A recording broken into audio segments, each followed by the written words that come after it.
Hello student, मैं Saurabh sir आपको अपना यूट्यूब चैनल इंजन स्टडी में स्वागत करता हूं। ठीक है, तो मैं आज क्लास 10 का प्रकाश का अपवर्तन पढ़ा रहा था। उसका पार्ट 2 वीडियो है। अगर आप पार्ट 1 वीडियो नहीं देखे हैं तो जाकर प्लेलिस्ट में पार्ट 2 वीडियो पढ़ा जाकर पार्ट 1 वीडियो देख लीजिएगा। ठीक है, तो पार्ट 2 वीडियो 1 में बताया थे हम कि इसके बाद जो नेक्स्ट टॉपिक है हमारा लेंस होता है।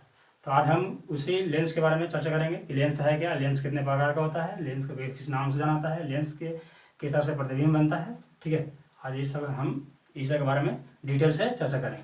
तो चलते हैं लेंस।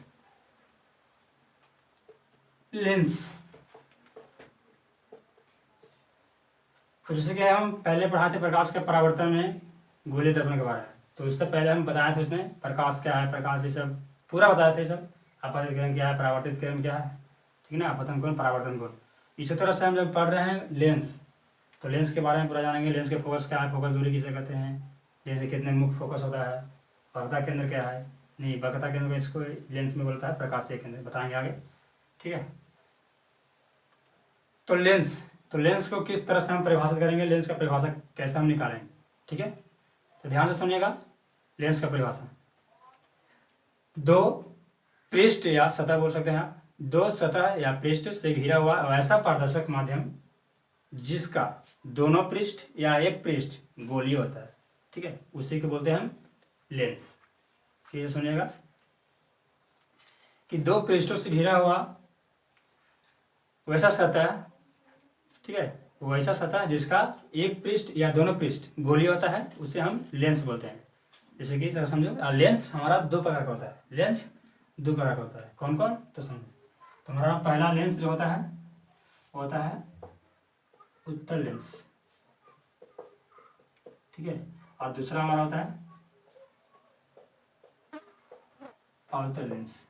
इन्हीं दो लेंसों को आज हम चर्चा करेंगे। ये लेंस कैसे काम करता है या कुछ अलग तरह से, जैसे कि इसका चित्र क्या है। ठीक है, तो उत्तल लेंस को हम इस तरह से डिनोट करते हैं। ठीक, ये हमारा होता है उत्तल लेंस,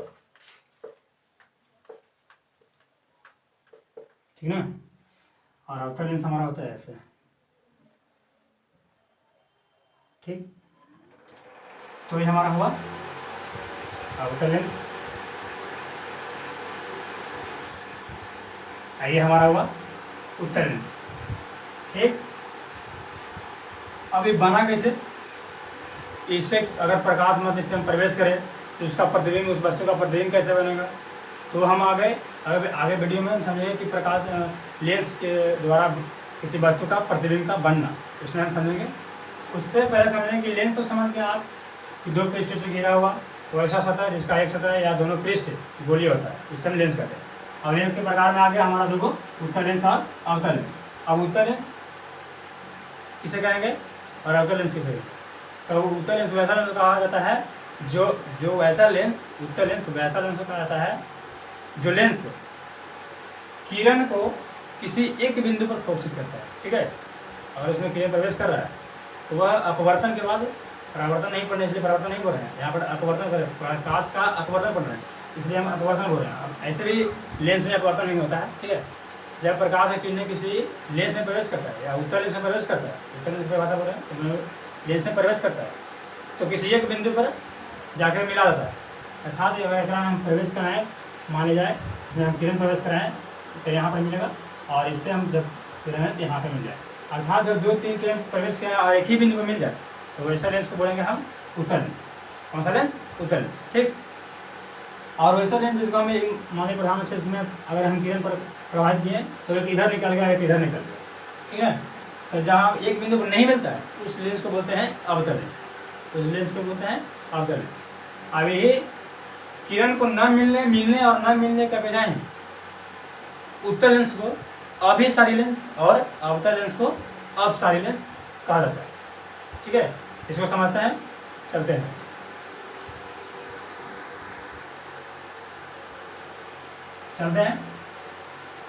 बताएंगे होगी उत्तल लेंस को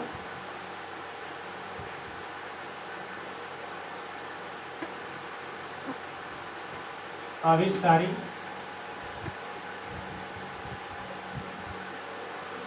लेंस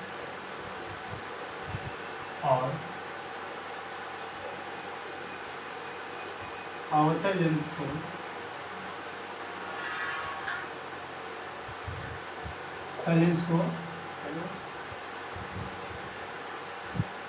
अपसारी लेंस क्यों कहा जाता है? ठीक है, आइए बताएं तो उत्तल लेंस को अभिसारी लेंस, क्वेश्चन पूछता है, ठीक है, किस लेंस को अभिसारी लेंस कहा जाता है? ऑब्जेक्टिव पूछेगा, आपको मानना है उत्तल लेंस, क्योंकि उत्तल लेंस को ही अभिसारी लेंस कहा जाता है। क्यों कहा जाता है बताएंगे, ठीक है। और अवतल लेंस को अपसारी लेंस कहा जाता है। अपसारी लेंस अवतल दर्पण को, और अभिसारी लेंस उत्तल लेंस को बोला जाता है, ठीक है। अब काहे कहा जाता है क्वेश्चन आता है, उससे अभिसारी लेंस को समझने से पहले किरण की प्रकृति समझते हैं। अगर प्रकाश को किरण प्रवेश किया जाता है कैसे जाएगा, ठीक है। उसके बाद आप खुद उसका मतलब रिजल्ट निकाल लीजिएगा कि अपसारी किरण किसे कहा जाता है और कहाला अपसारी कहते हैं, कहाला अभिसारी लेंस से पूछेगा, ठीक है। तो पहले समझिए, तो हमारा उत्तल लेंस, ठीक है, ये हमारा उत्तर, हम अच्छा से समझते हैं, ये हमारा होता है उत्तल लेंस, ठीक है। और यहाँ पर जो लंबा खींचा जाता है इसे बोलते हैं प्रधानस, हम बता रहे थे, यहाँ पर होता है जिसको हम बोलते हैं यहाँ पर दर्पण में बोलते थे ध्रुव, ठीक है, लेकिन यहाँ पर बोलेंगे हम इसको बोलते हैं प्रकाशीय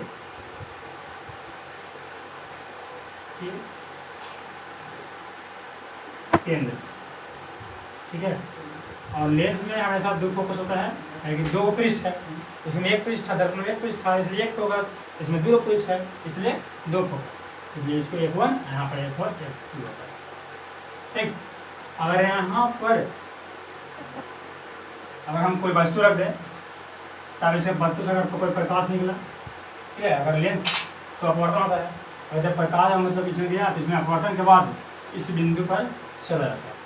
अब कहा जाता है उसे बताएंगे, कहा जाता है इस बिंदु पर मुँह बताएंगे, ठीक है, ध्यान से आप समझते रहिए भाई। अगर यहाँ पर वस्तु अगर नीचे दिया प्रकाश नहीं मिला, अगर इसमें टकराए, ठीक, और सर इस तरह से वो टकराए तो ये हमारा इसी बिंदु पर मिलेगा, ठीक है। अगर इसमें आप कोई प्रकाश निकले तो इसी बिंदु पर मिलता है, और इसमें प्रकाश निकले तो इसी बिंदु पर मिलता है, यानी एक ही बिंदु पर मिलते रहता है, ठीक है ना। तो आप पढ़ा मतलब फर्स्ट लेसन में प्रकाश के परावर्तन पढ़ा था तब कि एक बिंदु से अगर मान लीजिए कि एक ही बिंदु पर कोई प्रकाश से किरण मिल रहा है, ठीक है ना, तो उस किरण पुंज को बोलते थे हम अभिसारी किरण पुंज, अभिसारी किरण पुंज, ठीक है। तो यहाँ पर देखिए, इसमें जब प्रकाश की किरण प्रवेश कर रहा था परावर्तन के बाद एक ही बिंदु मिल रहा है, तो एक बिंदु पर मिलता था, इसलिए हम बोलते थे अभिसारी किरण पुंज। किरण पुंज बोलते थे क्योंकि हम वहाँ पर किरण पुंज पढ़ रहे थे, यहाँ पर हम बोल रहे हैं लेंस, इसलिए बोलेंगे अभिसारी लेंस, ठीक है। यहाँ पर पढ़ा तो वहाँ पर प्रकाश के परावर्तन में किरण पुंज, तो किरण पुंज पढ़ रहे थे जब बताए थे कि एक बिंदु पर मिलेगा तो उसको बोलेंगे अभिसारी किरण पुंज। तो यहाँ पर भी तो एक बिंदु पर प्रकाश मिलेगा, इसलिए अभिसारी लेंस बोल रहे हैं, ठीक। तो हम समझ में आ गया कि उत्तल लेंस को अभिसारी लेंस क्यों कहा जाता है, क्योंकि इसमें जो प्रकाश की किरण जाता है अपवर्तन के बाद एक ही बिंदु पर मिलता है, ठीक है, इसलिए इस लेंस को अभिसारी लेंस बोलते हैं। अब कहा जाता है इसे, मतलब इस बिंदु पर हमारे अपवर्तन कराएं, इधर काम होता है, इधर नहीं काम होता है, इधर नहीं काम होगा, इधर नहीं काम होगा, क्या नहीं होगा, ठीक है, बताएंगे। तो इसको समझने से पहले थोड़ा सा हम देखो यहाँ पर समझाते हैं। ये हमारा होता है उत्तल लेंस, अभी समझाए, ये हमारा इस तरह से समझो, ये हमारा हुआ उत्तल लेंस, ठीक। यहाँ पर हम डालते थे प्रधान अक्ष, जिसको हम मुख्य अक्ष के नाम से भी जानते हैं। तो आप ध्यान से देखिएगा, यहाँ पर से यहाँ पर से यहाँ पर और ये हमारा एक ट्रायंगल बन रहा है, ठीक है, यहाँ पर से ये हमारा एक ट्रायंगल बन रहा है, ठीक है ना। और यहाँ नीचे देखिए मेरा नीचे भी एक ट्रायंगल बन रहा है, अर्थात एक लेंस में दो हमारा एक ट्रायंगल, उत्तल लेंस में दो हमारा ट्रायंगल बन रहा है, ठीक है। यानी कि जहाँ से प्रकाश माने प्रधान अक्ष है, अगर उसको हम बांटें तो दो हमारा ट्रायंगल, एक ट्रायंगल ये, एक ट्रायंगल ये बदल जाता है, तो आप याद रखिएगा कि जिस ट्रायंगल जहाँ जिस आधार है, तो हमारा आधार तो उभयनिष्ठ आधार है, यानी दोनों का एक ही आधार है ही, ठीक है। अगर इस तरह से हम बांटें, अगर इस तरह से बांटें और दोनों ये भी एक पर है, ये भी एक पर है, यानी ये हमारा आधार जो है उभयनिष्ठ है, ठीक है। अगर इसमें अगर हम प्रकाश अगर डालें तो अपवर्तन के बाद, ये हमारा अपवर्तन के बाद क्या होता है कि प्रकाश की किरणें आधार की ओर मुड़ता है। कहाँ पर? आधार की ओर मुड़ता है, ठीक है ना। तो इसमें हम प्रकाश प्रवेश कराएं तो आधार हमारा इधर है, ठीक है। ऊपर हम प्रकाश किए तो हमारा आधार नीचे है, तो आधार की ओर मुड़ेगा, यानी इसकी ओर मुड़ना चाहेगा तो हमारा आधार ये बढ़ रहा है, तो आगे जाके यहाँ मुड़ा, मुड़ते मुड़ते मुड़ते मुड़ते मान लीजिए यहाँ टकरा गया, ठीक, यहाँ टकरा गया। और हम अगर प्रकाश अगर नीचे से ले लें तो हमारा आधार इधर हो जाएगा, प्रकाश अगर नीचे से ले तो हमारा आधार इधर हो जाएगा। तो धार आई बताएं कि आधार पर मुड़ेगा, अगर धार के इधर मुड़ना चाहेगा तो मुड़ते मुड़ते मुड़ते मुड़ते जाके इधर मुड़ गया, और यहाँ मुड़ते मुड़ते जाके यहाँ इस बिंदु पर जाके मिल गया। और अगर यहाँ पर डालें तो धार इधर है, इधर मुड़ेगा, अगर आप प्रकाश डालें तो इधर है, यानी एक ही बिंदु पर मिल रहा है। और एक ही बिंदु पर मिलने के कारण ही इस दर्पण को, इस लेंस को बोला जाता है अभिसारी लेंस, क्योंकि हम पढ़े हैं कि आप जब एक बिंदु पर मिलता है तो उसको अभिसारी किरण पुंज करते हैं, ठीक है ना। तो लेकिन यहाँ पर पढ़ रहे हैं लेंस, लेंस पढ़ रहे हैं, कौन सा लेंस? उत्तल लेंस। तो उत्तल लेंस में मिलता है एक ही बिंदु पर, इसलिए बोलते हैं अपनी अभिसारी लेंस। अब चलते हैं अगला टॉपिक में, ठीक है। अब हमारा बचा अवतल लेंस को अपसारी लेंस क्यों कहते हैं। चलते हैं अब हमारा अवतल लेंस को अपसारी लेंस क्यों कहते हैं, ठीक है। इसे उच्च समझें कि उत्तल लेंस को अभिसारी लेंस क्यों कहते हैं, समझा रही। तो ये हमारा होता है अवतल लेंस।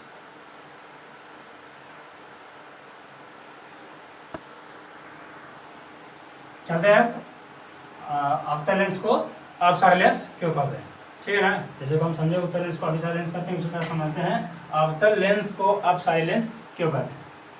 तो ये हमारा होता है अवतल लेंस, होता है इस तरह से, इस तरह होता है। ये हमारा प्रधान सेक्शन है F1 और ये हमारा F2 होता है, ठीक है। तो ऐसे समझाया कि उत्तल लेंस को अभिसारी और अवतल लेंस को अपसारी क्यों कहते हैं। तो ध्यान से सीखिएगा। मान लीजिए कि यहाँ पे अगर वस्तु रखें, ठीक है, तो इसे जो प्रकाश की किरण निकला इसे, और ये हमारा होता है, इसको बोलते हैं वो, और इसी बोलते हैं हम प्रकाशीय केंद्र, ठीक। और इससे जो प्रकाश हो जाता है तो इस तरह से मुड़ जाता है, और यहाँ से अगर प्रकाश डालें तो इस तरह से मुड़ जाता है, ठीक है। और प्रकाश डालें तो इस तरह से मुड़ेगा, इसमें और डालें तो इस तरह से मुड़ जाए, और इसे हम जोड़ करके यहाँ पर मिला देते हैं, इसी तरह से हम जोड़ा तो इसे मिला देते हैं, ठीक है। इस तरह से इसमें प्रतिबिंब की प्रकृति होती है, ठीक।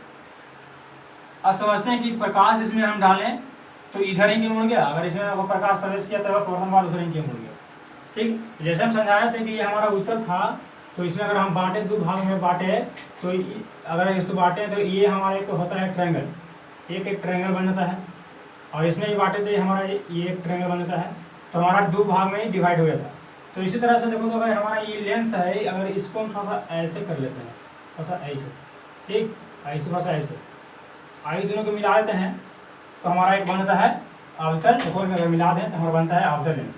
अगर थोड़ा सा इस मुंह को थोड़ा सा ऐसे सटा देते हैं और इसे थोड़ा सा सटा के ऐसे अगर ऐसे बनाते हैं तो हमारा एक ट्रायंगल बनता है, ये त्रिभुज, और एक त्रिभुज ई, ये बनता है, यानी एक त्रिभुज ये, एक त्रिभुज हमारा ये बन गया, ठीक है। तो आगे बताया कि त्रिभुज का जिधर आधार होता है, त्रिभुज का जिधर आधार होता है उधर प्रकाश से किरणें मुड़ता है। तो मान लीजिए कि इसमें अगर हम प्रकाश प्रवेश करें, इसमें प्रकाश प्रवेश करें तो इसका आधार इधर है तो इधर मुड़ेगा, और इसका आधार इधर है तो इधर मुड़ेगा, ठीक।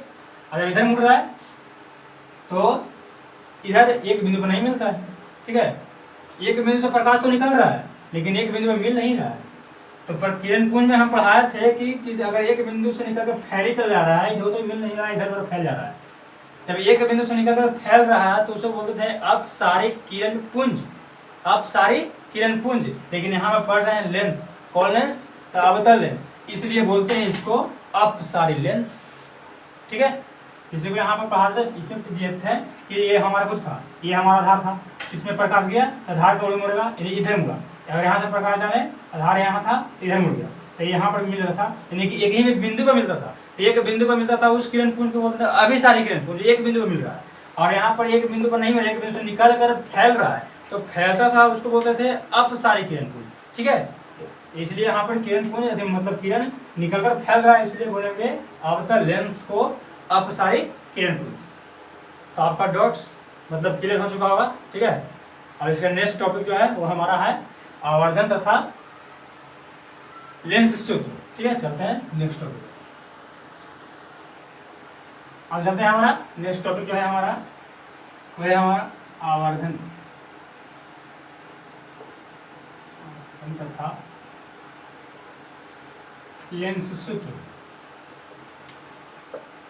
ठीक, जैसे कि हम आवर्धन को फर्स्ट वीडियो में बताए थे, प्रकाश के जब परावर्तन पढ़ा था तब, कि वस्तु की प्रतिबिंब की ऊंचाई और वस्तु की ऊंचाई के अनुपात को ही आवर्धन कहते हैं, जिसे हम एम से सूचित करते हैं।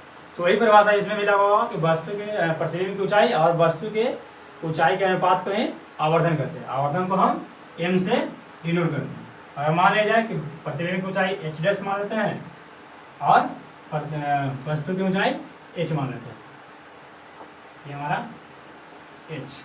ठीक है, तो प्रतिबिंब की ऊंचाई हम सूत्र से कैसे निकाल सकते हैं? सूत्र से परिभाषा कि प्रतिबिंब, इसको हम एच डैश को प्रतिबिंब की ऊंचाई माने हैं और एच को वस्तु की ऊंचाई माने हैं। ठीक है, तो प्रतिबिंब की ऊंचाई और वस्तु की ऊंचाई के अनुपात को, अनुपात मतलब बटा, अनुपात को हमें आवर्धन कहा जाता है, जिसे हम एम से डिनोट करते हैं। इसके नेक्स्ट बात आता है हमारा लेंस सूत्र। ठीक है, तो लेंस सूत्र जैसे कि हम बताए थे प्रकाश के परावर्तन में कि दर्पण सूत्र, दर्पण सूत्र हमारा क्या था? 1/v प्लस 1/u बराबर 1/f, ये हमारा था दर्पण सूत्र, दर्पण सूत्र।